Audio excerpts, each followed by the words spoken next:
Bonjour mes frères, mes sœurs en Jésus-Christ. Aujourd'hui, je veux partager avec vous le magnifique chapitre de Apocalypse 22, la nouvelle Jérusalem. Puis, il me montre le fleuve d'eau de la vie, limpide comme de cristal, qui sortait du trône de Dieu et de l'agneau. Au milieu de la place de la ville et entre les deux bras du fleuve se trouvait l'arbre de vie qui produit 12 récoltes. Il donne son fruit chaque mois et ses feuilles servent à la guérison des nations. Il n'y aura plus de malédiction. Le trône de Dieu et de l'agneau sera dans la ville. Ses serviteurs lui rendront un culte. Ils verront son visage et son nom sera sur leur front. Il n'y aura plus de nuit. Ils n'auront besoin ni de la lumière d'une lampe, ni de celle du soleil, parce que le Seigneur, Dieu, les éclairera. Et ils régneront au siècle des siècles. Conclusion. Il me dit, ces paroles sont dignes de confiance et vraies. Et le Seigneur, le Dieu d'esprit des prophètes, a envoyé son ange pour montrer à ses serviteurs ce qui doit arriver bientôt. Voici, je viens bientôt. Heureux celui qui garde les paroles de la prophétie de ce livre. Moi, Jean, j'ai entendu et vu ces choses. Après les avoir entendues et vues, j'ai tombé aux pieds de l'ange qui me les montrait pour l'adorer. Mais il m'a dit, garde-toi bien de le faire. Je suis ton compagnon de service, celui de tes frères et le prophète, celui qui garde les paroles de ce livre. Adore à Dieu. Puis il ajouta, ne marque pas dessus du secret les paroles de la prophétie de ce livre, car le temps est proche. Que celui qui est injuste commente encore des injustices, et que celui qui est sale se salisse son cœur. Mais le juste pratique encore la justice, et que celui qui est saint progresse encore dans la sainteté. Voici, je viens bientôt, et j'apporte avec moi ma récompense pour traiter chacun conformément à son œuvre. Je suis l'alpha, l'oméga, le premier et le dernier, le commencement et la fin. Heureux ceux qui lavent leurs robes. Ils auront droit à l'arbre de vie et pourront entrer par la porte dans la ville. Dehors, les chiens, les sorciers, ceux qui vivent de la immoralité sexuelle, les meurtriers, les idolâtres et tous ceux qui aiment et pratiquent le mensonge. Moi, Jésus, j'ai envoyé mon ange pour vous attester ces choses dans les églises. Je suis le rejeton de la racine de David et son descendant, l'étoile brillante du matin. L'esprit et l'épouse disent, viens.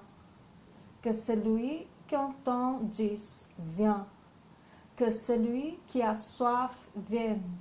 Que celui qui veut de l'eau de la vie la prenne gratuitement. Je le déclare à toute personne qui écoute les paroles de prophétie de ce livre. Si quelqu'un y ajoute quelque chose, Dieu lui ajoutera le flux d'écrits dans ce livre. Et si quelqu'un enlève quelque chose aux paroles du livre de cette prophétie, Dieu enlèvera sa part de l'arbre de la vie, et de la vie le sont écrits dans ce livre. Celui qui atteste ces choses dit, oui, je viens bientôt. Amen. Viens Seigneur Jésus. Que la grâce du Seigneur Jésus-Christ soit avec tous les saints. Amen. Ici c'est magnifique. Dieu est bon. Et nous décrit ici la nouvelle Jérusalem, la promesse du Seigneur pour chaque chrétien, pour chaque fils, enfant de Dieu fidèle. Hein? Ça veut dire tous les croyants qui vivent l'évangile de Jésus-Christ, ils vont profiter de ça. Imaginons-nous ça, simplement magnifique. Par exemple, un verset qui me prend beaucoup l'attention, verset 8, je voudrais réfléchir.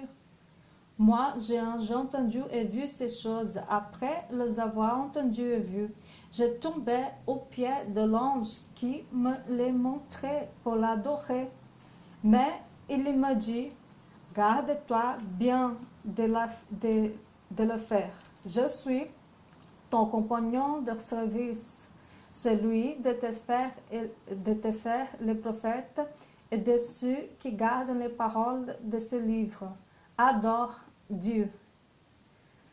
Ça, pour moi, c'est très clair. La parole de Dieu, c'est clair en dire que les anges ne méritent pas adoration. Seulement, justement, Dieu Jésus-Christ mérite l'adoration.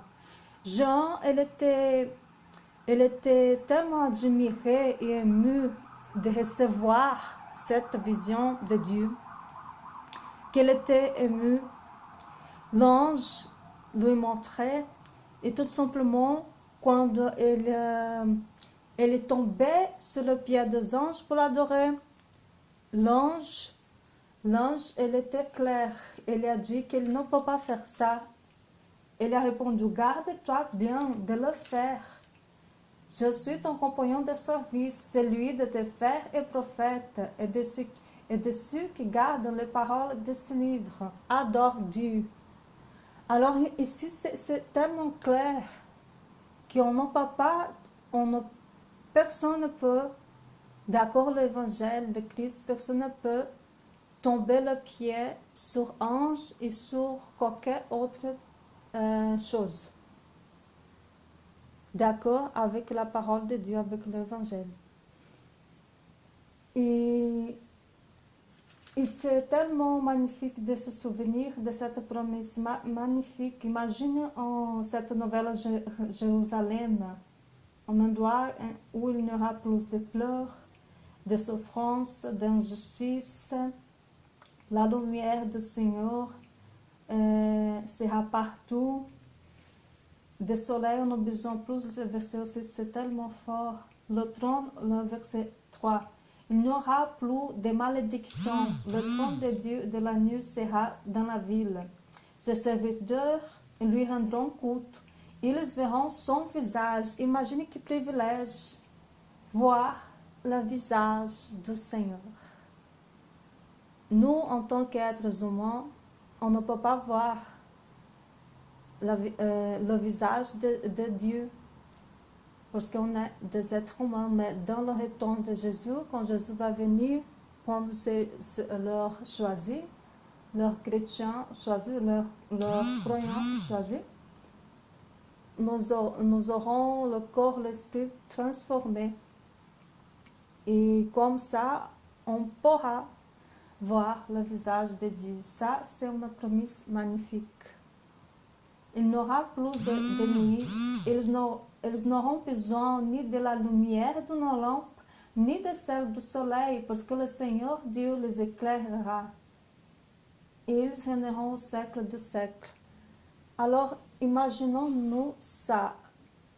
Un village sans soleil, parce que le Seigneur, l'agneau, brille plus que le soleil.